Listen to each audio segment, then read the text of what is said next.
그러면 시작하도록 하겠습니다. 자, 우리 정치 모임과 알고 살자 유튜브 채널이 함께하는 정책 토론회. 오늘 8번째 위기의 자영업자 어떻게 할 것인가라는 주제로 네 분의 전문가를 모시고 하도록 하겠습니다. 자, 다시 할게요. 지금 본인 음소거가 안 돼 있는 분들이 있으신데 제가 일단 음소거를 다 그냥 시킬게요. 왜냐면 이렇게 잡음이 들어가면 안 되니까. 자, 다시 할게요.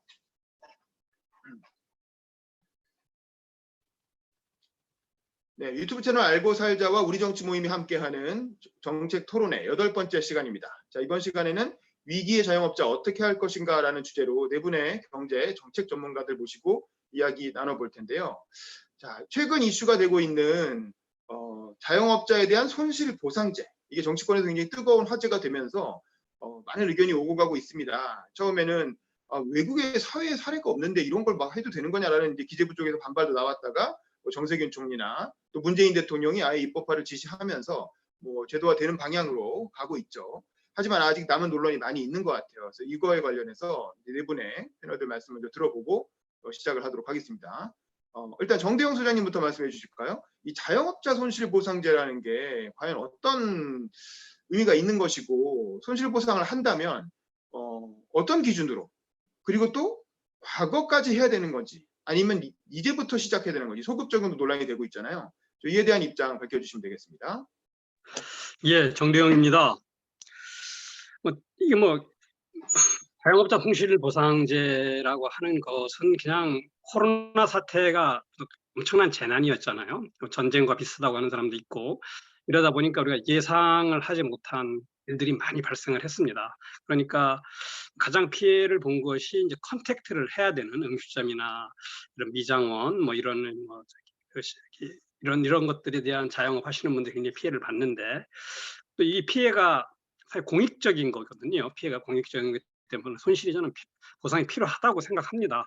당연히 늦었고요. 늦었는데 이제 이러한 문제는 1차적으로 시장에서 경제 주체 간에 해결되도록 정부가 이제 이렇게 도와주거나 어떤 방향을 제시하는 것이 맞다고 생각합니다. 그렇기 위해서는 좀 아쉬운 거지만 지나간 거지만 한 반성을 해보는 게 좋아요. 다음에 이런 사태가 발생했을 때 1차적으로 가장 아쉬웠던 것이 이제 그 자영업자의 손실을 임대 사업자하고 이렇게 같이 이렇게 좀 분담하는 형식으로 정부가 끌어갔으면 좋았을 거라고 생각을 해요. 그래서 조금 운동은 있었는데 착한 임대인, 그런데 이 경제를 선악의 문제로 이렇게 끌고 가는 건 안 좋고 그 공정, 정의 이런 쪽으로 끌고 가는 게 맞기 때문에 착한 임대인이 아니고 이것을 약간 좀 강제하는 입장에서 추진했으면 좋고, 그렇게 되면 이제 손실이 자영업자하고 임대사업자가 같이 나타나면 이것을 정부가 좀 지원을 하면은 정부의 부담이 훨씬 줄었을 거라고 생각을 해요. 그리고 이제 그리고 이제 또 반성을 해본다면은 1차 재난지원금이 이제 어떤 면에서 국민 모두에게 이제 주어지는 과정에서 그 재원 손실이 컸습니다. 그러니까 이 문제를 좀 반성을 해가면서 시작을 해야 되는데 결국 현실적으로 가장 어려운 것이 손실을 찾아야 되는데 이 손실을 어떻게 찾느냐가 어려울 것 같아요. 왜냐하면 우리 자영업자들은 회계나 이제 이렇게 그런 세무 이런 것이 불투명하고 또는 잘 정리를 안 하기 때문에 어떤 규모로 손실을 적용해야 되는데 손실을 찾기가 쉽지 않다. 이런 문제가 있을 것 같아요. 그리고 이제 소급 적용 문제는 어렵더라도 소급 적용을 해야 될 것 같다. 왜 그러냐면 지금은 사실은 이제 코로나는 진정되는 국면에 있거든요. 어쨌든 진정되는 국면에 있기 때문에 지금 미래의 소득을 손실을 보상한다면은 특별히 의미가 없을 것 같아요. 그리고 또 이미 1년이 지났기 때문에 임대 사업자하고 임대료 조정도 많이 이루어졌을 거고 이제 사업을 포기한 사람도 많이 생겼을 거고 그렇기 때문에 늦었지만은 소급 적용을 할 때는 조금 비율을 좀 줄인다거나 이런 실무적인 절차가 필요할 것 같고요. 그다음 손실 보정액을 산정할 때는 이제 어떤 매출 규모가 아주 큰 이런 자영업자는 좀 줄일 수 있고 또 비싼 임대료를 내는 그런 자영업자는 조금 줄일 수 있고 또는 그 고용인원을 많이 줄였거나 이런 데는 좀 지원을 줄일 수 있고 고용을 유지하는 데는 늘릴 수 있고 이런 기술적인 걸 좀 준비를 했어야 됩니다. 왜냐하면 재난지원 코로나19 사태가 생각보다 길어졌잖아요. 길어졌기 때문에 이 초기에 준비를 했어야 되는 건데 지금 늦은 감이 있다 이렇게 생각이 듭니다. 결론을 본다면. 네, 요거 마치고 또 다음에 또 하겠습니다. 네, 알겠습니다. 좋은 말씀 감사드리고요. 자, 그러면 다음번으로 우리 전호경 교수님은 이 자영업자 손실보상제에서 평소 어떻게 생각하고 계신가요? 우선은 아까 앞에 패널분이 말씀하셔가지고 대략적으로 저도 그런 생각이 했는데, 우선 워낙 코로나 자체가 위중의 사태고 터지자마자 실물 경제가 침체됐잖아요. 사실 이런 경우는 우리 역사상 한 번도 없죠. 왜냐하면 보통의 기간은 최소한 시그널이 있었는데, 이건 시그널 자체도 거의 재작년, 그러니까 12월에 사실 중국에서 확진자가 나오고 우리나라에서 작년 1월인가 2월에 나오고, 사실 그 다음에 바로 몰아친 거죠. 그리고 또 그게 경제 침체가 바로 가고 주식도 바로 떨어지고 굉장히 혼란한 상태였기 때문에 정부에서 지금 그거를 대응하기에는 그 자체를 대응하기도 바빴기 때문에 아마 그러면서 어려웠던 것 같고요. 기본적으로 지금은 미중의 사태이기 때문에 지원은 해야 된다는 것에 대해서 사실 반론의 여지는 없는데, 이제 그게 문제. 이걸 상시할 건지 아니면은 소급할 건지, 여기에 대해서 문제가 있는 거잖아요. 근데 저는 조금 더 안으로 깊이 들어가 보면 사실상 그러니까 작년 올해 포함한 지금 코로나19 사태 전에도 사실 소상공인이나 자영업자들은 어려웠어요. 근데 그럼에도 불구하고 그 어려운 시기 대비해서 크리스마스 주간 같은 경우 보면 거의 전국적으로 60% 떨어졌다는 거 아니에요? 근데 예를 들어 가지고 중기부 벤처 기업부 자료 보면 2019년도, 18년도 발표한 자료 보면 벌써 국내 창업기업 5년차 생존율이 29%거든요. 쉽게 말하면은 국내에서 자영업 해가지고 생존할 확률이 20%대인 거죠. 그래서 실질적으로 저희가 가장 많이 창업하는, 우리 회사 나가서 가장 치킨집 많이 한다 그러는데, 식당이라든지 헬스장이라든지 이런 거는 거의 80%다 넘어가거든요. 그럼 실질적으로 자영업자가 5년 지나가지고 80%는 폐업을 한다는 거거든요. 지금 그냥 공식적인 정부 자료로도. 그렇기 때문에 이번 거를, 그러니까 이번 집 사채뿐만 아니라 사실 궁극적으로는 이거를 법제화하는 거는 사실 이런 미중의 사태 때는 지원을 해주고, 상시화하거나 아니면은 웬만한 문제 있을 때 지원한 것보다는 그 생태계를 만들어줘야 된다 생각하고요. 예를 들어 가지고 우리나라 같은 경우에 말로만 하지만 실제로 OECD 주요국 평균 생존율 보면 47%, 41% 정도 되거든요. 우리나라가 29%니까 앞글자로만 따지면 20대 40이잖아요. 그리고 프랑스 같은 경우에는 48.2%고, 그러니까 자영업자가 우리나라보다 더 적은 OECD 국가에서도 우리나라보다 생존율이 훨씬 높은 거죠. 거의 2배 가까이. 앞글자로 봤을 때는, 앞숫자로. 이런 거 봤을 때는 궁극적으로는 지금 자영업자나 그 소상공인들이 자기 스스로 자립하거나 아니면 더 오래 생존할 수 있게 기본 생태계를 만들어주는 게 더 중요하다고 생각합니다. 그래서 저는 이번 기회가 단순하게 그 지원금을 한 번 주고 안 주고의 문제가 아니라 조금 더 장기간으로 봐야 된다. 그리고 이 미중의 사태 전에도 사실 이 문제는 쭉 있었고, 거의 5년 지나면 80%가 망할 정도로 심각한 상황이기 때문에 이번 기회에 꼭 그 소상공인한테 돈을 지원하는 거는 이번은 해야 되지만, 그 재원을 가지고 차라리 소상공인이나 자영업자 관련된 생태계를 지원해야 된다, 이렇게 보는 거죠. 이상입니다. 알겠습니다. 그다음에 우리 김종배 랩 2050 기획위원님께서 오늘 들어오셨습니다. 그래서 김종배 위원님은 어떻게 생각하세요? 네, 오늘 초청해 주셔서 감사합니다. 저는 사실 이렇게 전문가들 모시고 이 문제 공부하게 돼서 대단히 기쁘고요. 많이 배우고 싶고, 다만 제가 경제 전문가가 아니기 때문에, 하지만 저는 제일 간단히 말씀드리면 국회에서 1년 반 있었고 기자로 17년을 했고요. 여시제에 거쳐서 지금 여시제와 랩 2050 그 기본소득 정책을 만들었던 그곳에서 기획위원으로 일하고 있는데, 저는 주로 이제 정책 기획 그리고 미디어 정치 커뮤니케이션에 대해서 관점에서 이 문제를 좀 말씀을 드릴 수 있을 것 같습니다.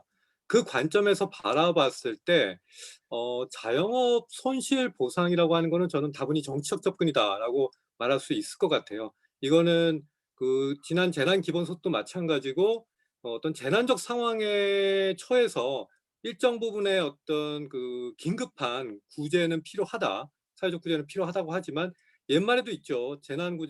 가난 구제는 나라도 못한다라는 말이 있잖아요. 이 문제를 뭐 끝없이 정부의 손을 벌리는 문제로 풀 수는 없다. 이것이 정치적인 포퓰리즘으로 흐르는 문제는 반드시 전문가 쪽에서 제동을 걸어야 한다. 그런 부분에서 이제 전체적으로 균형 있는 관점의 전문가들의 생각들을 저도 공유를 하고 싶은 부분이 있고요. 이익공유제가 뭐 여당의 뭐 대표가 주장을 해가지고 일부 저거 됐지만, 저는 이익공유제와 이 뭐 자영업자 손실보상제, 문재인 대통령이 지시를 했다라고 하는 그런 다른 질적인 측면이 있지만 본질적으로 뭐 비슷한 관점에서 바라봐야 되고, 자영업자들을 보상을 해주면 그럼 플랫폼 노동자들은 어떻게 할 거며, 기타 뭐 자영업이 아닌 부분들은 어떻게 할지, 이런 부분들에 대한 전반적인 고민들이 함께 있어야 한다라고 큰 틀에서 우선적으로 말씀을 좀 드릴 수 있을 것 같습니다. 일단 이어서 계속 하지요. 네. 네, 알겠습니다. 사실 자영업자뿐만 아니라 뭐 플랫폼 노동자, 또 농어민, 뭐 또 청년 빈민, 사실 코로나로 인해서 타격을 받은 사람들이 워낙 많은데 또 자영업자만 보상한다는 것도 이제 또 논란이 될 수도 있고 뭐 그럴 것 같네요. 자, 마지막으로 유명종 이사장님 어떻게 생각하시나요? 예, 맞습니다. 이 핀셋 지원은 사실은 이게 보편 지원보다 더 많은 행정력이 들어가고, 실질적으로 아까 정대영 소장이 말씀하신 것처럼 정확하게 손실 규모를 이렇게 산정하기가 어려운 단점이 있습니다. 그렇기 때문에 사실 그리고 또 실효성에 대해서도 사실 뭐 100만 원에서 300만 원을 지원한다고 해서 자영업자들이 갑자기 위기 탈출을 할 수 있는 그런 것도 아니거든요. 그리고 그게 지속적으로 지금 되지 않습니다. 말씀하신 것처럼 자영업자나 소상공인이라고 하는 계층이 너무나도 광범위하고 다양하기 때문에 이분들을 직접적으로 지원하는 방식보다는 전 국민적인 그 재난지원금 1차 작년 5월에 집행했었던 그것이 사실 내수를 활성화시키는 데 훨씬 도움이 됐다. 왜냐하면 현재 위기에 처한 이 자영업이나 소상공인들이 취한 업종들이 굉장히 다양한데 결국 내수 업종이거든요. 그래서 이것들이 이제 핀셋 지원을 했을 경우는 이게 그냥 부채 상환이나 이게 그 내수로 돌아가지 않고 그냥 개인으로 다시 이게 흡수되는, 그래서 시장 활성화에는 별로 도움이 되지 않았다. 그렇기 때문에 차라리 전 국민에게 다 나눠져 버리고 이것을 3개월 이내 소비하게 했을 때, 제가 지난번 발제 때 말씀드렸지만 5월 한 달간 이 내수 관련된, 특별히 이 소상공인 관련된 업종들의 그 매출이 한 8에서 10% 이상 증가한 것들을 우리가 확인할 수가 있었습니다. 그래서 일단은 그 내수 시장을 지금 거의 다 지금 무너져 있는 상황이기 때문에 내수 시장 활성화를 위한 대책이 필요하다. 그리고 사실은 이 시간 규제 같은 경우도 좀 너무 러프하게 접근했다. 뭐 9시에 문 닫아라. 이게 지금 무슨 이게 옛날 무슨 그 군사 정권 시대도 아닌데 그렇게 그냥 시간으로 자르고 뭐 이렇게 하는 것은 너무 러프한 접근이었다. 그런 생각이 좀 들고요. 그래서 저는 이 자영업자 생존할 수 있는 생태계, 아까 말씀하신 것처럼 전반적으로 내수를 활성화시키는 정책을 하고, 그리고 재정 지원보다는 세제 혜택 그런 걸 통해서 예를 들어 부가세라든지 또 고용보험에 대한 부담을 경감시켜 준다든지 해서 일단은 그 살아있는 그 업체들이 지속적으로 영업을 할 수 있는데 도움을 주는 게 낫다. 부가세는 매달 지금 빠지고 있거든요. 그리고 3개월에 한 번씩 지금 정산을 해야 되는데 이게 매출 부분, 매입 부분이 있긴 하지만 어쨌든 부가세 또 4대 보험이 사실 부담이고 임대료가 사실 부담입니다. 그러니까 영업을 강제로 못한다는 것은 이게 영업권을 침해하는 국가적인 위기 사태에서 일단 개인의 자유를 어느 정도 침해하는 그러한 것들을 우리가 용인했습니다. 그렇다면은 부동산을 소유한 사람도 거기에 동참하도록 강제할 수 있다라고 저는 생각하거든요. 그리고 당연히 공공 부분에서는 이걸 솔선해야 되고. 그러니까 이게 자영업 소상공인들만 이 부담을 강제로 지게 하고 그들의 재산권에 대해서는 침해를 안 하는 것처럼 얘기하지만 영업을 못하는 것 자체가 재산권 침해하는 거 아니겠습니까? 그러면은 임대업자들도 거기에 따라서 같이 고통 분담을 해야지 왜 소상공인들만 이렇게 쉽게 규제를 통해서 고통을 전가시키고 자산가들에게는 전가시키지 않느냐. 이런 것들이 사실 격차 문제를 더 강화시키는 일이다. 그렇기 때문에 저는 임대료에 대해서도 보존해야 된다 그렇게 생각을 합니다. 제가 좀 자료를 보니까 지금 2014년부터 서울연구원 등에서도 지금 내수 침체가 장기화되고 있는 거에 대해서 계속 경고를 하고 있거든요. 지금 제가 봤을 때는 이대로 이미 내수가 고용위기는 시작됐다. 이 자영업자들, 소상공인들이 무너지면 사실 그 중하층에 있는 고용을 사실 많은 부분을 흡수하고 있는데 지금 이렇게 무너뜨려 버리면 이걸 공공에서 다 흡수할 수 있느냐? 불가능하거든요. 그렇기 때문에 저는 이것은 뭐 재정 건전성 위기를 넘어서 이 내수가 침체됐을 때에 국가 경제가 받는 타격을 고려한다면 저는 소극적인 액션보다는 적극적이고 신속한 그러한 지원이 필요하다고 생각을 하고 있습니다. 알겠습니다. 핀셋 지원이라는 건 아무래도 형평성 논란이 일어날 수밖에 없고, 그리고 작년에 우리가 실시했던 전국민 재난지원금이 실제로 효과가 났다는 게 통계적으로 검증이 됐기 때문에 이 무너진 내수를 살리기 위해서라도 그 전국민 재난지원금을 뭐 분기별로 3개월에 한 번씩 지급을 한다던가 그런 식으로 통해서 그 자영업자들이 기본적으로 장사가 되게 만들어주는 게 오히려 우선 아니냐, 뭐 이런 말씀이신 것 같아요. 지난번에 발표 때도 말씀하셨던 내용인데, 자, 이에 대해서는 어떻게 생각하시는지 우리 정대용 선생님부터 좀 코멘트를 해주시죠. 예, 하여튼 뭐 분기별 재난지원금을 또는 그냥 뭐 보편 지급하는 거, 전 국민한테 주는 거, 뭐 주면 좋을 것 같습니다. 주면 좋을 것 같고 또 저도 뭐 받을 수도 있을 것 같은데 문제는 결국 이제 재정이 문제고요. 또 하나는 이게 효과의 문제가 두 가지를 동시에 봐야 됩니다. 우선 뭐 재정은 지금 상황은 그렇게 한국 재정이 나쁘진 않아요. 나쁘진 않은데 이게 이제 재정이라는 것이 이게 미래 예측이 가능합니다. 경제는 큰 흐름은 특히 이제 우리나라 다 동의할 수 있는 게 뭐냐면 우리가 지금 저출산, 그다음에 고령화, 인구 감소, 절대 인구도 감소, 생산 가능 인구는 이미 오래전에 감소했고 감소하고 있어요. 감소하고 있다는 거 이건 뭐 확실하고 이건 돌이킬 수가 없는 것 같습니다. 돌이킬 수가 없는 것 같고 또 하나 이제 경제 성장률도 계속 떨어지는 것도 돌이킬 수가 없어요. 이건 많이 노력하면 조금은 나아지겠지만은 현재의 어떤 정책 능력이나 우리 어떤 나라의 어떤 능력으로 볼 때는 쉽지 않아 보이고요. 이렇게 뭐 물가도 높지 않고 계속 하향 안정돼 있고 이런 상황이면은 증세를 하지 않는다면 세수가 줄어드는 것은 확실하고 재정이 나빠지는 건 거의 확실하다.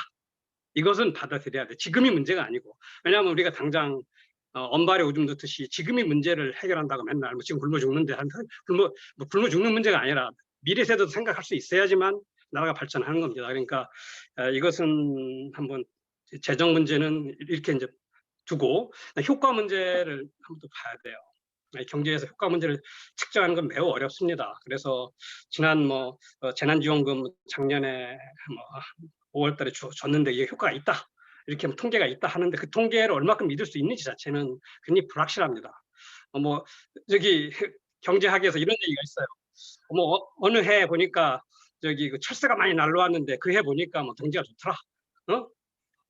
이런 통계도 나와 있어서 그럼 철새가 나오면 경기가 좋은데 철새를 오면 좋으냐 나쁘냐 이렇게 하는 것도 있습니다. 그러니까 그게 그날 작년 5월에 이게 이제 소비가 좀 늘었다 해서 이 소비가 늘은 것이 재난지원금 때문인지 아니면 다른 그 개별 소득세를 소비세를 낮춰준 것 때문인지 아니면 다른 어떤 정책적인 것 때문인지 이런 것들에 대한 분석을 하려면 좀 더 길게 봐야 돼요. 근데 상식적으로 논리적으로 볼 때는 이건 그냥 되게 그냥 상식이 더 중요합니다. 통계보다. 통계는 현실을 왜곡한 경우가 많으니까. 같은 돈 없는 사람한테 주는 것이 효과가 크지 전 국민한테 나눠주는 것은 크지 않다. 이건 너무 당연한 거예요. 돈 많은 사람 그 돈 받아봐야 소비를 추가로 늘리지 않습니다. 이건 그건 상식이기 때문에. 그래서 이건 통계가 나왔다 해서 맞는다. 이런 보장은 없어요. 그냥 그렇게도 생각을 하셔야 될 것 같고 또 하나 이제 내수 문제는 이게 어제 오늘의 문제가 아닙니다. 이 어제 오늘의 문제가 아니고 이게 지금 한 IMF 이후 길게 보면 좀 짧게 봐도 2000년대 중반 이후에 소비는 계속 줄어왔어요. 한국 경제에서 소비 비중이 경제에서 차지하는 비중이 줄어왔습니다. 그러니까 이것을 꺾어 올리기는 진짜 어려울 것 같아요. 뭐 조금 재난지원금 준다고 뭐 한다고 하는 건 아니고 이 경제 구조를 바꿔야 됩니다. 그 경제 구조를 바꾸는 핵심은 괜찮은 일자리를 창출하는 거예요. 쉽지 않지만 이거 바꾸지 않으면 재난지원금 조금 준다고 그래서 뭐 5조, 10조, 20조 준다고 그래서 이 경제의 흐름이 바뀌지 않는다 이렇게 생각을 해요. 그래서 뭐 주면 일시적으로 좋은 건 확실하다. 그렇지만은 재정 생각해야 되고 또 하나 이 재난지원금 효과 진짜 있을 것인가 이걸 냉정하게 봐야 된다 이렇게 생각을 합니다. 일단 여기까지 하겠습니다. 네, 알겠습니다. 다음 김종배 위원님 어떻게 생각하세요? 이 재난지원금을 분기별로 주면서 어떤 무너진 내수 기반을 되살리는 게 우선이다라고 하는 주장에 대해서는 어떻게 생각하십니까? 네, 그 재난지원금을 분기별로 주는 방안에 대해서는 현재 코로나 상황이 매우 심각한 위기 상황이기 때문에 저는 검토할 수 있다라고 봅니다. 제가 지금 속한 랩20에서 지속적으로 주장해왔고 얘기해왔던 기본소득의 문제도 같은 맥락에서 볼 수 있는 부분일 것 같고요. 다만 정대훈 소장님 말씀하신 재정의 문제, 이런 문제들을 꼼꼼히 이제 봐야 될 것 같고요. 저는 이 문제를 바라보는 데 있어서 우리 사회가 특히 문재인 정부가 이제 뭔가를 이제 계속 국민들한테 재정 지원을 그러니까 경제적으로 당장 뭐 도움을 주겠다 이런 말 하기에 앞서서 우리 사회가 이제 완전히 다른 포스트 코로나 시대로 가고 있다. 증세의 부분에 대해서 분명한 여론에 대한 설명, 어떤 선제적인 설명 그리고 그에 대한 공론화 이런 것들이 이제 착수해야 될 시기다. 그래서 재난지원금 자체는 검토할 수 있으나 동시에 재정의 문제에 대해서 정부가 선제적으로 고민해야 된다. 이렇게 말씀드릴 수 있을 것 같습니다. 네, 알겠습니다. 우리 전호경 교수님은 이 재난지원금을 통한 어떤 내수 기반 활성화 어떻게 생각하시나요? 저는 뭐 개인적으로 지금은 뭐 코로나 계속 말하자면 미중의 사태니까 뭐 어쩔 수 없다고는 하지만 분기별로 지원하는 거는 특히 전 국민 재난지원금 전 개인적으로는 더 이상 할 필요가 없다고 보고요. 왜냐면은 이거 국민마다 아까 뭐 앞에 정 소장님 잠시 말씀하셨지만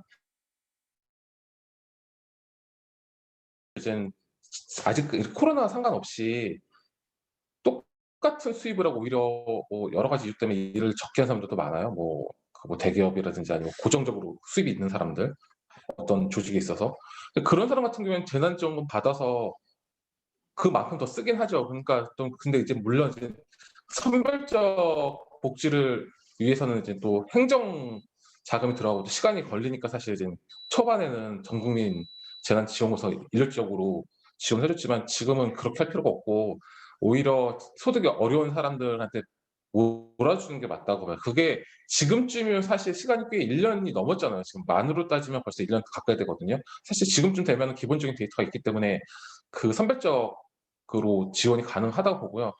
만에 하나 분기마다 할 거면은 선별적으로 해야 된다 보고 저도 사실 그 재난지원금 받아서 일본에 기부했거든요. 받을 때 처음에 아예.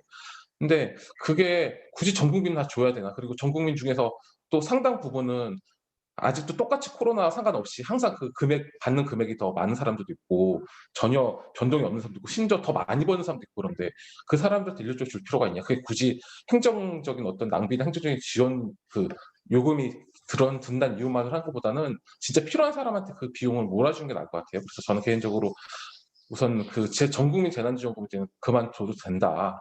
그리고 실질적으로 해봐서 저는 크게 효과가 있다 보지 않고 그 돈을 차라리 어린 사람들한테 현금으로 줬으면 더 나았지 않았을까. 물론 그게 중간에 행정 절차도 많고 중간에 비용이 더 많이 들기 때문에 여러 가지 이유 때문에 어쩔 수 없었지만 그거는 초반이니까 그렇고 지금은 어느 정도 데이터가 쌓였고 이제 우리나라 시스템이 잘 되기 때문에 지금쯤이면 선별적으로 지원해도 된다고 봅니다. 네, 알겠습니다. 자, 유명정 이사님 다시 한번 말씀 부탁드릴게요. 그러니까 이 통계 문제를 얼마나 신뢰할 수 있느냐, 그리고 재정 여력을 얼마나 검토할 수 있느냐, 그다음에 네. 이제 상식적으로 봤을 때 모든 사람에게 똑같이 주는 것보다 어려운 사람에게 더 주는 게 상식적으로 네. 효과가 있지 않겠느냐, 뭐 이런 정도의 지적인 네. 것 같아요. 어떻게 생각하시나요? 네.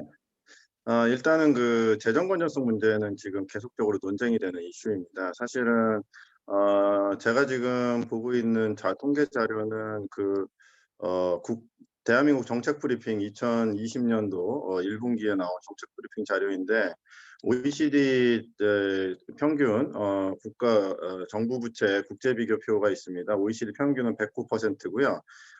지금 이제 요 자료에 의하면 대한민국은 40%입니다.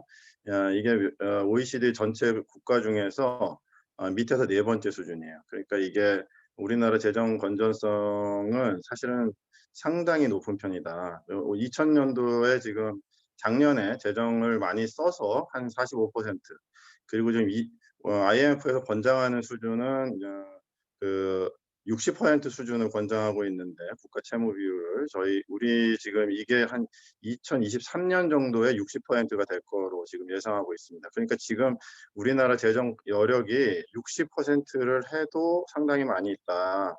지금 일본 같은 경우 224%고요. 그리스 196%고 뭐 미국, 영국 전부 다 100% 넘었습니다. 그리고 이 나라들이 다 기축통화국 아니죠. 그 이스라엘이나 아이슬란드, 슬로바키아 이런 나라들도 60%다 넘었습니다. 그러니까 우리나라보다도 경제 규모도 작고 또 기축통화 국가가 아닌 나라들도 재정을 적극적으로 확대 재정 정책을 쓰고 있다. 지금 그러니까 우리나라는 이 재정 건전성에 대한 약간 그 강박이 있는 것 같습니다. 이것은 제가 봤을 때 IMF 경제 위기를 겪었기 때문에 그런데 현재 우리나라가 보유하고 있는 외환 보유고도 어마어마하거든요. 지금 4천억 달러가 넘죠. 그러니까 우리나라가 지금 사실 재정 위기 국가가 아니라 아주 건강한 재정 국가, 우량 재정 국가라고 사실은 봐도 과언이 아닙니다. 그렇기 때문에 사실은 이 재정 건전성 문제, 그리고 이게 재정 건전성 문제는 사실 논의의 대상이 안 된다고 저는 생각하고요. 그리고 지금 우리나라가 지금 자영업자 개인 부채가 사실은 굉장히 많죠. 개인 부채가 사실은 100%가 넘어섰죠. 소득에 대해서. 근데 이제 국가 재정은 지금 50%가 안 되죠. 그러니까 이게 지금 미국이나 그 영국이 그 글로벌 금융위기 이전의 상태가 사실 그랬습니다. 개인 부채가 높고 국가 부채가 낮았어요. 그랬는데 금융위기가 터지면서 지금 내수가 무너지고 고용 위기가 막 처하니까 이거를 정부 부채로 개인 부채를 이전시키는 작업들을 했습니다. 그래서 지금은 정부 부채가 높아졌죠. 그러니까 이 부분이 굉장히 중요한 부분입니다. 왜냐하면 정부 부채는 원금 상환 리스크가 거의 없습니다. 왜냐하면 부채는 재발행이 가능하기 때문이죠. 근데 개인 부채가 무너져 버리면 어떤 문제가 생기냐면은 일단은 회생하기가 어렵습니다. 그리고 중산층이 무너지면서 다 서민층으로 나아가는 그런 효과가 있죠. 그렇기 때문에 저는 우리나라가 지금 이 코로나 위기를 사실 국민들한테 지금 이걸 짐지고 있다. 저는 이게 문제라고 생각합니다. 그리고 그렇기 때문에 저는 재정 정책은 더욱더 적극적으로 써야 되고 이 부분에 대해서 국가 재정 위기의 가능성은 거의 없다. 단기 3년간을 보더라도 거의 없다라고 저는 생각합니다. 일단은 코로나는 전쟁 상황이기 때문에 단기적으로 일단은 이 전쟁 상황을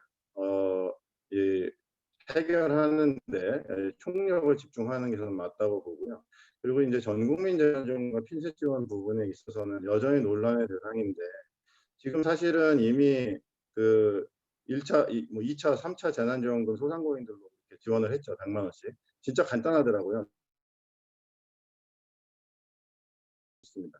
중요한 거는 고소득층에게 지원하는 것이 의미가 없다라고 하셨는데 사실은 이 재난지원금은 이것을 가처분 소득률을 높여주고 시한부로 소비를 하게 돼 있죠. 그래서 3개월 이내에 소비하지 않으면 소멸되게 돼 있는 그런 구조였습니다. 그렇기 때문에 이것은 그리고 해외에서 소비할 수 없고 뭐 이런 식으로 제한을 걸어놓은 것들이 있기 때문에 사실은 이 재난지원금 다시 내수로 돌아갈 수밖에 없는 금액이다. 그렇기 때문에 이거는 전 국민에게 지원해도 거의 한 8, 90%의 내수 진작 효과를 볼 수가 있다. 그렇기 때문에 저는 좋다고 생각합니다. 그래서 저는 이게 재정 수지 문제라든지 또 뭐 이 고소득자에 대한 여력이라든지 이런 부분을 너무 이런 부분 때문에 내수에 대해서 이게 활성화되지 않게 하는 정책은 저는 좀 심각하게 생각해 봐야 된다고 봅니다. 왜냐하면 자영업자 4차 재난지원금 자영업자들에게 주잖아요. 이 사람들 지금 급한 불 끄느라고 이게 소비로 다시 들어가지도 않고 사실 굉장히 어렵습니다. 그리고 거기에서 소외된 사람들도 굉장히 많아요. 제가 지금 파주에서 협동조합 매장을 하고 있는데 파주 시에 제가 매장이 있는데 제가 서울 시민이라는 이유 때문에 재정 지원이 안 된다. 뭐 이런 답변을 받았습니다. 저희 엄청나게 타격받았거든요. 2달 동안. 그러니까 이런 형태를 어떻게 다 커버하겠느냐. 저는 이거는 좀 말이 안 되는 부분이고, 그리고 입증하라는 거예요. 온갖 자료들을 갖다가 내야 됩니다. 그러니까 이런 것들을 사실 자영업자, 소상공인들이 다 제출하기도 사실 어려운 부분이 있습니다. 그리고 정부 돈 받아가지고 장사하는 게 도움이 되겠습니까? 그게 아니라 소비자들이 소비를 많이 진작시켜가지고 매출이 올라가고, 그렇게 해서 경쟁력 있는 업체가 계속 살아날 수 있는 구조를 만들어주는 게 중요하다. 그렇게 생각하고 있습니다. 네, 알겠습니다. 자, 다음은 구독 경제에 대한 이야기로 한번 넘어가 볼게요. 지난 발표 때 전호근 교수님께서 구독 경제의 일반적인 장점에 대해서 설명을 하시면서, 사실 이 구독 경제는 기본적으로 플랫폼 사업이기 때문에 대기업에게 유리한 게 상식이잖아요. 그런데 이런 소상공인이나 자영업자들을 위해서 구독 경제를 하려면 어떻게 해야 되는지, 그거에 대해서도 생각하고 계신 게 있다고 하셨는데, 우리 전호근 교수님 그 아이디어를 먼저 듣고 그거에 대해서 다른 분들 코멘트를 들어보도록 하겠습니다. 전호근 교수님 말씀해 주시죠.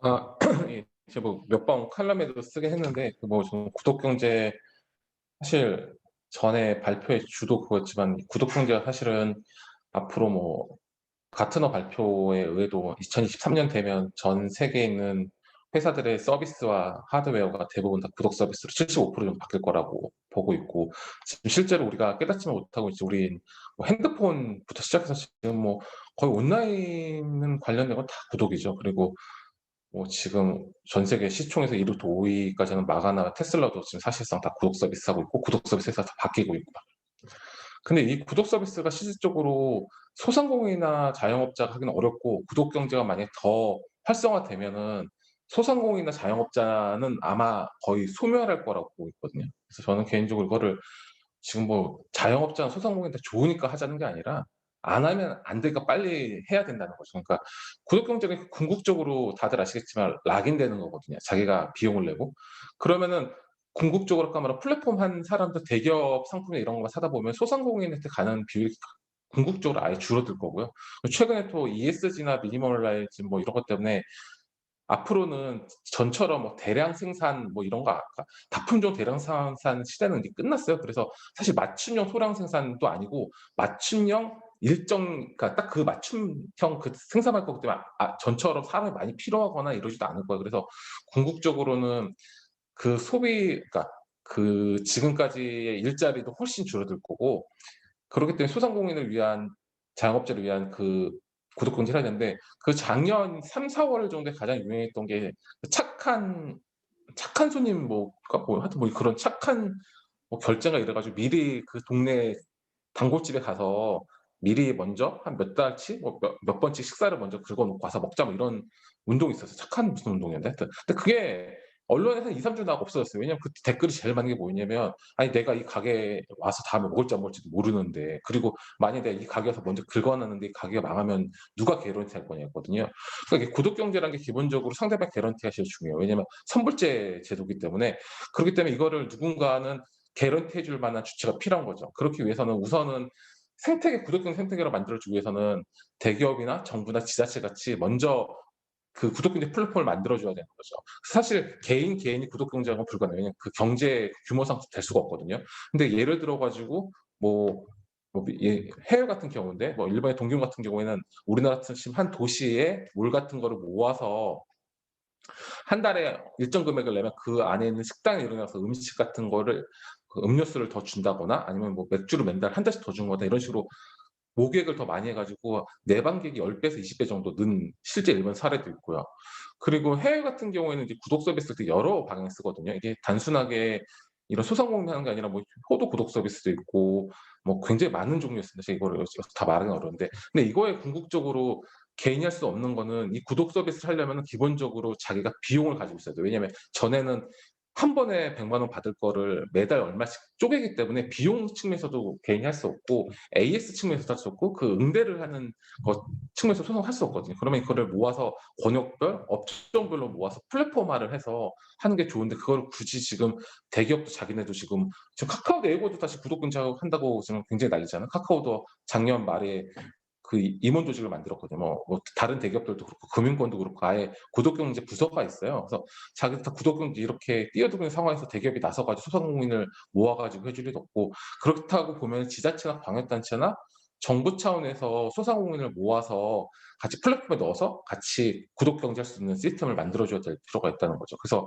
약간 유사한 게 중기부에서 이제 같이 삽시다라고 해가지고 중소기업 그 유통원에서 만든 사이트가 있어요. 그래서 제가 그런 거 그것도 한번 기고를 했었는데, 이제 그거는 유통 워낙 지금 그 다양한 이커머스가 있지만 뭐 네이버나 11번가나 여러 가지 많잖아요. 근데 거기가 아니라 이제 거기는 정부에서 하는 건데, 거의 그 나라에서 하는 것처럼 그 기본적으로 자영업자나 소상공인 관련된 거만 이렇게 안내해주고 그 상품을 좀 싸게 팔고 이런 건데, 그렇게 해서는 좀 어렵고 이거를 궁극적으로 지속적으로 돈이 사실 아까 말씀하셨지만 앞에 파주 그 협동조합 얘기하셨지만 가장 중요한 거는 매달 돈이 어느 정도 일정액이 들어오는 게 가장 중요한 거거든요. 그래서 그런 거를 개런티하기는 구독경제가 가장 좋고, 근데 실제적으로 구독경제 여러 가지 이유 때문에 소상공인이나 자영업자가 어렵고 사실 대기업도 잘 안 되는 경우가 많아요. 그래서 이거를 정부 차원에서 해주면서 플랫폼화 해야 된다라는 게 우선 제 주장이죠. 생태계 우선 만들어줬는데 정부가 이걸 생태계의 플레이어가 될 수는 없어요. 그래서 우선은 올해나 내년 정도에 지금 이 지금 재난지원도 중요하지만 오히려 그런 플랫폼화해서 그 소비자들이 소상공인이나 자영업자의 물건이나 서비스를 정기적으로 받아볼 수 있는 시스템을 만드는 게 중요하다고 생각하는 거죠. 나머지는 다른 분들이 얘기하면서 이야기했습니다. 네, 소상공인들을 엮어서 플랫폼을 만들어주는 역할을 정부가 해야 된다. 뭐 정부나 중소벤처기업도 지자체나 대기업이나 해야 되는데, 우선은 대기업은 각자 지금 구독을 하려고 이미 자체적으로 하고 있고, 당장은 그걸 할 만한 왜냐면 초기 비용이 많이 드는데 구제할 필요가 없거든요. 왜냐면 이 구독 경제는 아까도 말했듯이 비용이 많아야 돼요. 왜냐면 자본이. 왜냐면 네, 궁극적으로 옛날에 알겠습니다. 네. 예, 네, 그 정부나 지자체, 뭐 대기업이 나서면 좋지만 대기업은 여의치가 않으니까 일단 공공부문이라고 할 수 있는 정부와 지자체가 나서서 구독공제 플랫폼을 소상공인들을 적극적으로 끌어들여서 만들어 나가야 된다. 뭐 이런 주장인데, 정대영 소장님부터 자, 이런 소상공인들을 구독경제로 엮어내서 또 지원하자라는 구상 어떻게 생각하시나요? 일단 우리 그 전우규 대표님이 얘기하신 대로 앞으로 경제가 나가야 할 방향, 지금 현재 핫 이슈고 현재 유행 트렌드가 이제 구독 경제에 있는 건 맞는 것 같아요. 그리고 이제 뭐 지금 당연히 이제 지자체나 정부가 그런 소상공인이나 영세업자들을 위한 그런 플랫폼을 만들어서 구독 경제가 활성화될 수 있는 건 당연히 맞는 것 같고요. 그런데 이제 이걸 좀 조심할 때 이거 그냥 저도 뭐 이쪽에 전문가는 아니기 때문에 이제 뭐 잘 모르지만 경제적인 면에서 볼 때 이제 구독 경제라고 하고 플랫폼 경제 갖고 있는 문제나 또 우리가 짚어볼 거 이런 것들을 말씀드려 본다면, 일단은 이 플랫폼 경제의 문제가 뭐냐면 경제학에서 얘기했던 수학 체감의 법칙이 잘 작용하지 않아요. 즉 그게 무슨 뜻이냐면 크면 클수록 유리하다는 거예요. 일반 제조업체는 어느 정도 규모가 커지면 수학 체감의 법칙이라고 해서 이제 생산이 쭉 규모가 커지면 늘다가 다시 규모가 더 커지면 주주는 이러한 것 때문에 규모를 더 일정 규모 이상 키우기는 어려운데, 플랫폼은 외부 효과가 커서 네트워크가 잘 돼 있기 때문에 이건 커질수록 유리하죠. 뭐 대표적인 게 구글 아니겠습니까, 그죠? 구글 같은 게 되는 거고, 그렇기 때문에 이게 지금 아까 우리 전 대표님 말씀하신 대로 잘못하면 영세 기업, 중소기업이 전부 사라질 수 있는 어떤 무서운 이런 지금 트렌드에 있다라는 것을 하고 어쩔 수 없이 가야 된다. 맞는데 가려면 어떻게 해야 될까? 그걸 저도 나름 조금 생각을 해봤는데, 저도 지금 요새 뭐 플랫폼 경제, 구독 경제 이런 걸 해볼까 하는 생각도 좀 갖고 있기 때문에 조금 고민을 해봤습니다. 해봤는데 그 첫째가 이제 콘텐츠이 문제일 거예요. 뭐 이렇게 지식이라면 콘텐츠고 상품이라면 자기만의 어떤 특성 있는 소비자한테 좀 이렇게 먹힐 수 있는 상품이 있어야 되는 콘텐츠의 문제이고, 두 번째는 개별 기업이나 이렇게 본다면 그런 거, 경제 전체로 보면 결국은 수요의 문제인데, 수요는 뭐 이제 기본적으로 내수, 소비 이런 건데, 우리는 대기업들을 가만히 보면은 이 사람들이 국내 시장만 갖고 살아가는 기업은 사실 진짜 세계적인 기업으로 성장하지 못했습니다. 그러니까 이걸 해외 시장을 갖고 넘어가야 돼요. 그러니까 플랫폼도 마찬가지인 것 같아요. 플랫폼도 이게 진짜 커지려면 그 세계 시장으로 가야 될 것 같다. 그래서 지금 우리 정부가 하는 플랫폼 이런 걸 만들 때 특히 이제 이것을 영어로 만들어 세계 시장을 상대로 한다면 우리 농산물이나 우리 중소기업 이런 데 도움이 되지 않을까. 그리고 이제 이것을 뭐 좀 정부가 나서서 홍보해주고 코트라도 있고 그러니까. 그래서 결국 이거 방향은 맞는데 좀 더 많은 아이디어가 모아지고 그다음에 이제 어떤 자기만의 콘텐츠를 갖는 어떤 창의적인 어떤 뭐 사업가가 나오고 이러면 되고, 또 이제 거시경제적으로는 국내적으로 내수가 부족하기 때문에 뭐 내수는 키우는 정책을 계속 해야 됩니다. 이건 경제 구조를 바꾸는 거니까. 이건 뭐 제가 늘상 주장하는 거고, 이와 함께 이제 해외 시장을 개척할 수 있는 이런 플랫폼까지 같이 만들어진다면 도움이 되지 않을까 이렇게 생각을 해봅니다. 뭐 제가 잘 모르는 분야라 뭐 이 정도 말씀드리겠습니다.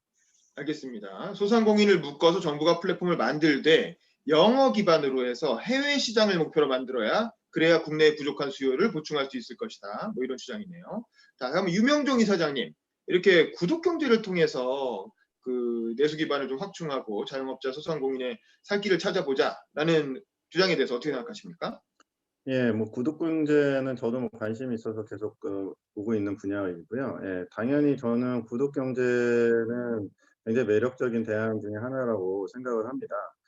네, 왜냐하면 지속적으로 어쨌든 그 매출의 안정성을 가져올 수 있는 것이기 때문이죠. 그래서 뭐 구독 경제로만 100% 전환되는 것이 아니라 일부는 이제 뭐 좀 회원제 서비스니까 일부는 이제 구독 경제로 가면서 계속 매출, 단기 매출도 발생할 수 있도록 이렇게 하는 거는 좋다고 보고, 말씀하신 것처럼 구독 경제 플랫폼을 하기 위해서는 사실 금융 여력이 있어야 됩니다. 왜냐하면 소비자들이 예를 들어서 한 번에 소비를 하지 않고 나눠서 내는 거기 때문에 초기에 제품을 안정적으로 확보를 해놔야지만 되는데, 이런 재고 비용 같은 경우를 소상공인들이 감당할 수가 없어요. 그런데 이것을 어디서 그러면은 감당해야 되냐? 결국 금융 기능이거든요.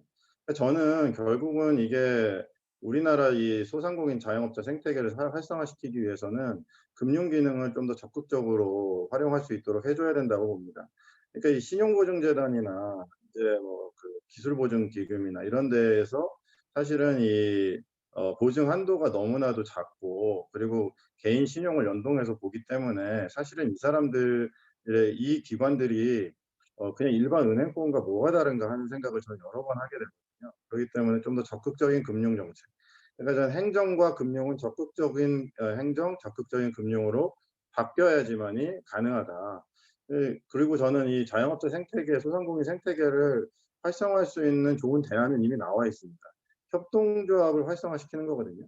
협동조합 기본법이 2010년도에 발효가 됐는데 10년이 지나도 협동조합이 활성화가 안 됩니다. 왜 그러냐면 정치권에서 관심이 없어요. 그리고 협동조합 기본법 자체가 누더기 이상한 뭐 협동조합 하지 말라는 법 비슷하게 돼 있어가지고 할 수가 없게 만든 것들이 굉장히 많습니다. 그리고 금융이 안 돼요. 협동조합 제일 중요한 게 협동조합이 서로 간에 상호부조적 금융 활동을 하게 해야 되는데 협동조합은 금융 못하게 했어요. 근데 농협은 금융하잖아요.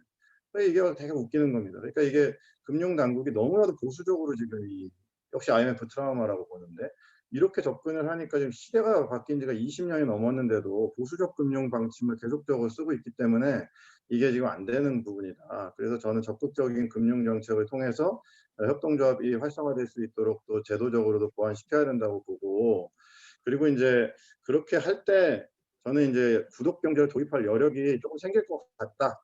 이렇게 생각을 하고 있습니다. 네, 알겠습니다. 구독 경제를 하려면 이 재고 부담을 감당을 해야 되는데, 그러려면 결국 적절한 금융 지원이 이루어져야 되고, 소상공인들이 지금 일반적인 은행의 문턱을 넘기가 어려운 상황에서 협동조합을 통한 어떤 금융 여력이 갖춰져야 된다. 그래서 협동조합법을 좀 개정을 해서 협동조합을 통한 신용 금융이 가능하게 만들어져야 된다. 뭐 이런 주장이시네요. 자, 마지막으로 김중배 위원님이 구독 경제를 통해서 소상공인의 위기를 돌파하자라는 제안에 대해서 어떻게 생각하십니까? 예, 일단 전학연 박사님 아이디어 저도 매우 필요한 고민이고 유효적절하다라고 생각은 기본적으로 합니다. 다만 이 문제, 본질적인 문제를 저는 생각을 해봐야 된다고 보는데요.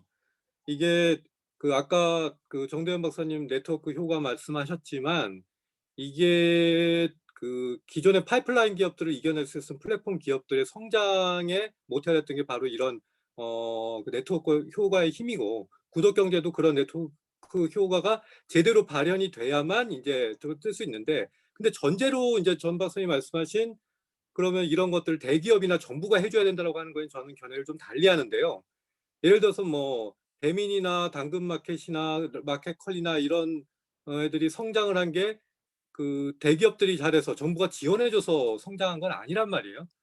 근데 그들이 새로운 성장 모델이 됐고 어떤 시장에서 이제 그런 구독 경제나 이런 것들에 대한 어떤 하나의 대안으로 부상을 하게 된 건 스스로가 경쟁력을 갖출 수 있었던 힘인데, 이제 그런 기업들이 커나갈 수 있는 구조를 만들어 주는 게 전 중요하다.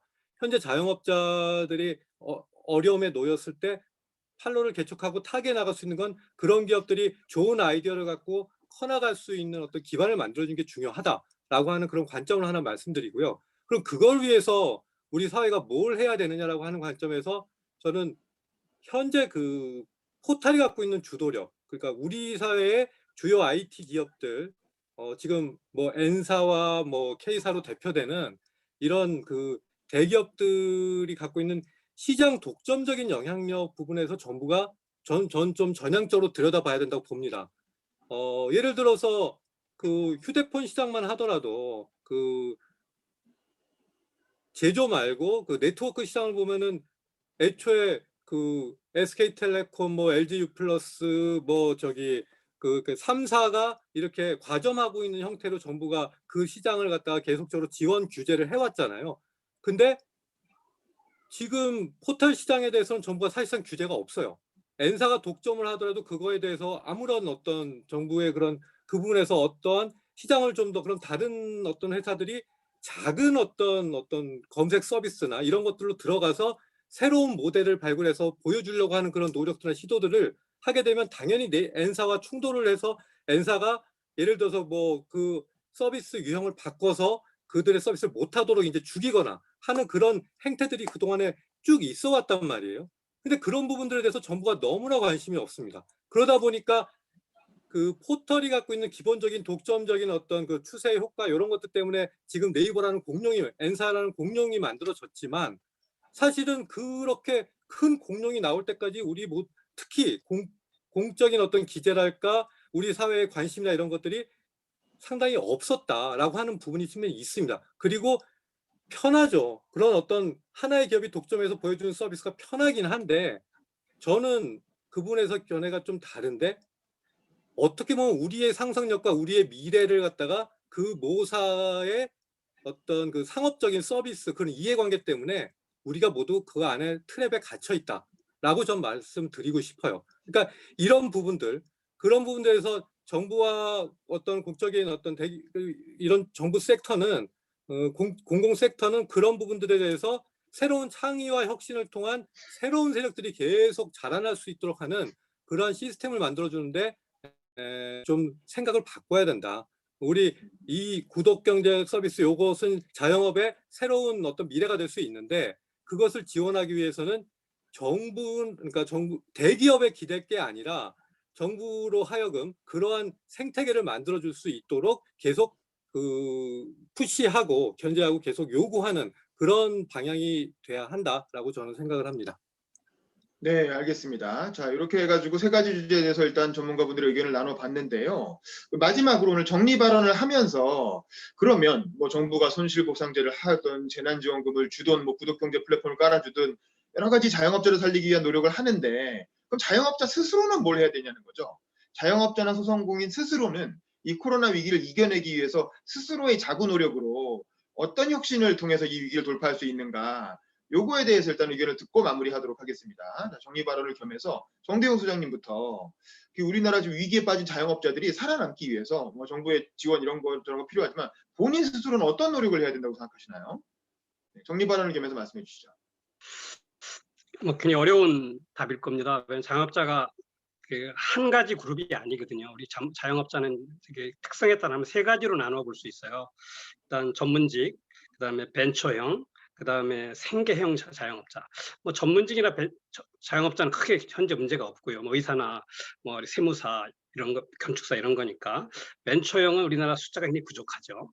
그리고 뭐 아까 말한 이렇게 마켓 컬리도 될 수 있고 배달의 민족 같은 것도 될 수 있고 또 IT 업체도 될 수 있어요. 근데 생계형이 문제잖아요. 뭐 음식점이라든가 미장원, 또 치킨집 이런 것들. 이것들이 결국 어떤 혁신이 필요하면 여기는 사실은 이걸 하고 싶어서 한 게 아니고 그냥 어쩔 수 없이 밀려들어서 한 사람들이 많아요. 그러니까 혁신이 굉장히 어렵다고 생각합니다. 그래서 이걸 여기서 이 사람들한테 혁신을 요구하는 것은 참 쉽지 않은 것 같아요. 구조적으로 혁신하겠다는 의지가 없는 사람들이 대부분이고 어쩔 수 없이 하는 거니까요. 그래서 이 사람들은 숫자를 좀 줄여줘야 되고 이쪽으로 유입되는 걸 막아주는 어떤 정책이 필요할 것 같이 생각됩니다. 그리고 이제 전체적으로 자영업자 문제에서 혁신 또는 스스로 뭐 이게 자조 이런 게 필요합니다. 스스로 하겠다라는 거. 여기 위해서는 아까 우리 유명정 이사님 말씀하시는 협동조합에서 금융을 못하게 하는 것 이걸 없애야 돼요. 제가 이게 그냥 오래전부터 주장하는 겁니다. 협동조합 기본법상 협동조합은 모든 업종을 다 할 수 있어요. 단지 금융보호법을 못하게 돼 있어요. 이건 왜 그러냐면 두 가지 점에서 이렇게 생긴 거예요. 첫째는 이제 뭐 금융당국이 금융기관 수가 많이 늘어나는 걸 좀 싫어했고 기존의 이제 뭐 농협이나 신협이나 새마을금고 같은 이런 게 일종의 협동조합 형식 조직인데 이것들이 막았고 또 진보적인 경제학이나 진보적 시민단체 있는 사람들은 또 금융을 싫어해요. 그러니까 협동조합이 금융까지 하느냐 이래서 거기에 적극적으로 나서지 않았습니다. 그래서 아마 이거 지금 금융을 하면은 이게 스스로 돈을 모을 수 있고 스스로 어떤 좀 더 큰 사업을 하는데 뭐 플랫폼 사업이 되고 구독경제를 할 때도 유리합니다. 그러니까 이제 요것을 한번 제도적으로는 풀어줬으면 하는 생각이 듭니다. 그래서 우리 유명정 이사님도 저와 문제의식을 공감한 것 같고 동의하니까 아마 이 문제를 한번 좀 조그만 운동으로라도 좀 추진했으면 좋겠다 이렇게 생각하면서 마무리를 하겠습니다. 네, 바로 이어서 유명정 이사장님 어떻게 생각하시나요? 네네. 이 주제는 사실 다음번에 토론 한번 했으면 좋겠어요. 협동조합 활성화 방안과 금융 관련 연동해서는. 예, 저도 적극적으로 찬성하고요. 예. 그리고 이제 아까 그 김중배 박사님 말씀하셨던 그 포털 규제 부분, 사실은 이게 이제 국내 상황으로만 보면 사실은 뭐 일리 있는 말이지만 사실은 네이버가 갖는 순기능이 있죠. 왜냐하면 구글에 먹히지 않은 몇 안 되는 국가가 사실 우리 대한민국이거든요. 그래서 사실은 판기업이라고 하는 부분들을 규제할 방법이 없습니다. 사실은. 그래서 네이버는 사실은 네이버 다음은 지금은 이제 사실은 구조조정 대상이나 뭐 그런 것도 아니고 규제 대상도 아니고 활용의 대상이다라고 봅니다. 그래서 아까 뭐 같이 삽시다라고 하는 이제 그 사이트도 말씀하셨지만 같이 삽시다가 아무리 정부에서 재정 투입해도 네이버 쇼핑 못 이기거든요. 그러니까 중요한 거는 우리가 어떻게 해야 되냐면 네이버 쇼핑이 소상공인 친화적으로 갈 수 있도록 해야 된다. 그래서 이걸 너무 상업적으로 광고만 때려가지고 막 이렇게 검색 광고를 통해서 이렇게 이익을 보는 구조가 있는데 이 부분을 이제 플랫폼을 조금 더 네이버 플랫폼을 조금 이 소상공인이나 이런 쪽으로 활용할 수 있는 그런 넛지 전략 이런 것들이 좀 필요하다고 저는 생각이 들고요. 자영업자 소상공인들의 그 구조 조정 아니 뭐 자구책 사실은 뭐 저도 조그마한 이제 파주에서 그 지지양 테라스라고 하는 이제 조그마한 그 매장을 운영하고 있는데 자구책은요 그냥 계속 생각하고 있습니다. 사실은 그냥 계속 생각해요. 안 할 수가 없어. 이건 생존이 달린 건데 뭐 그냥 맨날 생각하는데 사실 돌파구가 사실 없습니다. 왜냐하면은 이 매장을 개입을 하거나 사업을 하면은요. 그거를 유지하고 관리하는데 에너지가 거의 많이 들어가기 때문에 네트워크를 신경 쓸 수가 없어요. 도저히. 뭐 네트워크를 확장한다든지 뭐 다른 관점으로 본다든지 이럴 수가 없습니다. 왜냐면은 마치 100km 속도로 막 운전하는 것 같거든요. 그렇기 때문에 자영업자들한테 야 니네가 차렸으니까 너네가 자구책을 마련해봐 라고 하는 거는 사실은 좀 잔인한 일입니다. 사실 뭐 다 그런 거죠. 그래서 사실은 이거를 도울 수 있는 지원 생태계들이 좀 활성화돼야 된다고 보고 또 자영업자들이 창업을 할 때부터 시작해서 창업을 할 수 있는데 숙려할 수 있는 그러한 어떤 과정. 그래서 근데 교육을 받으라고 공짜로 받으라고 하면 안 받아요. 그러니까 예를 들어서 창업 전에 이런 교육을 이수하면 신용보증기금에서 보증서 대출을 뭐 30%를 더해줄게 뭐 이런 인센이 있어야 조금 더 이제 그런 학습에도 도움이 되고 그리고 이제 패자 부활에 대한 정책이 좀 필요하다고 봅니다. 겁니다. 왜냐하면 자영업자들이 많이 망해요. 2년, 3년 버티다 망합니다. 근데 망하면 재기하기가 너무 어려워요. 신용이 망가져 있고 재정 여력이 없어져 버리거든요. 근데 사실 이 사람들이 실패한 경험들은 사실 소중한 겁니다. 이거 자체가 교육이에요. 그렇기 때문에 실패한 사람들에 대한 패자 부활에 대한 대책이 있어야 되는데 저는 이것이 신용보증기금이나 이런 금융에서 적극적으로 해주고 아까 말씀드린 것처럼 재기할 때 이번에 똑바로 공부하고 제대로 네트워크 구축하고 그럴 때 우리가 그러면 보증서 대출 100% 더 해줄게 이런 형태로 가는 것이 저는 실효적인 지원과 대안이 아닐까 그런 생각을 하고 있습니다. 네, 우리 김종배 위원님 어떻게 생각하십니까? 네, 뭐 유 박사님 그 말씀에 거의 뭐 많은 부분 동의하고요. 그러한 어떤 그 대책들이 필요하다고 보고 저는 한 가지 좀 덧붙여서 이 자영업자들이 그러니까 생계형으로 내몰린 분들은 어떻게든 이제 그 삶의 어떤 이런 최소한의 이제 그런 그 생계 자체가 이제 저거 되니까 망하게 되는 그런 사안은 좀 막아야 되잖아요.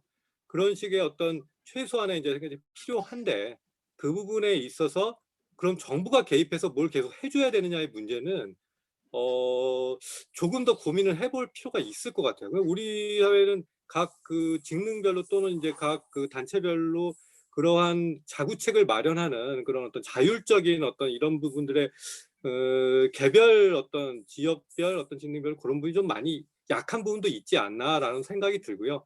어떤 그런 자율적인 어떤 시스템 아래에서 예를 들어서 뭐 어느 권역에 이제 너무 많은 하나의 그 이발소가 생기든 뭐 이런 것들이 생기는 거의 문제에 대해서 이제 그 지역의 커뮤니티가 어떤 자율적으로 그 부분들을 이제 만들어내고 조율해내는 그런 시스템이 갖춰지도록 한다든가 이런 어떤 문화가 정착이 되는 게 그런 구조가 정착이 되는 게 마땅하지 뭐 그걸 법으로 막고 뭐 예를 들어서 뭐 시간을 규제해서 뭐 9시까지 뭐 9시 이후로는 영업을 못하게 한다든가 뭐 너희 그 뭐를 그 큰 빅마켓들은 뭐 주말에는 영업을 하지 못하게 한다든가 사실 기본적으로 이런 접근 방법 자체가 저는 잘못됐다는 생각이 들고요.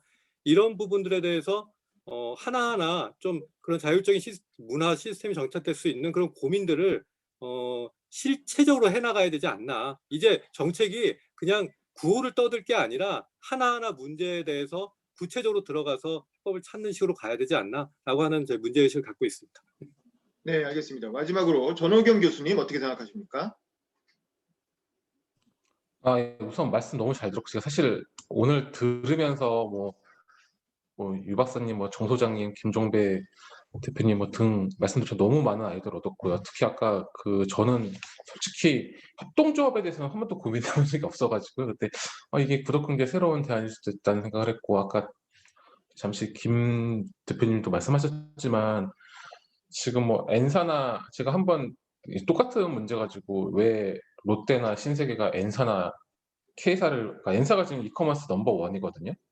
그것도 그냥 넘버원도 확실히 넘버원이거든요. 확연하게. 근데 지금까지 전통 유통업자들이 왜 돈도 많이 갖고 있고 유통업도 갖고 있고 심지어 그러니까 이커머스를 시작도 제일 먼저 한 L사나 S사가 훨씬 몇십 년 전에 시작됐는데 왜 지금 저렇게 N사한테 밀리고 있나에 대해서 제가 칼럼을 시사저널에 한 3장 쓴 적이 있어요. 어제도 올라갔어요.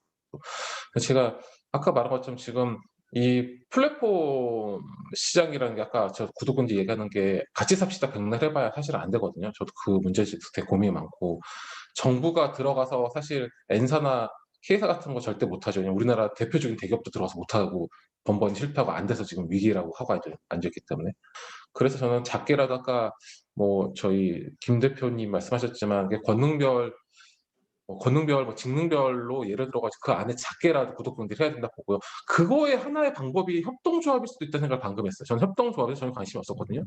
그리고 저도 금융에 대해서 고민이 많아요. 왜냐면 이거를 아까 말한 것처럼 재고 문제나 이런 게 사실 파이낸싱이 굉장히 중요하거든요. 그래서 웬만한 크기로는 할 수가 없어요. 그래서 지금 그 고민도 어떻게 보면 협동조합의 금융 기능이 들어가면 되지도 않고 해서 아까 유 대표님 말씀하셔서 다음 기회 되면 이거에 대해서 한번 토론하면 재밌을 것 같고 굉장히 좋은 아이디어가 날 것 같고요.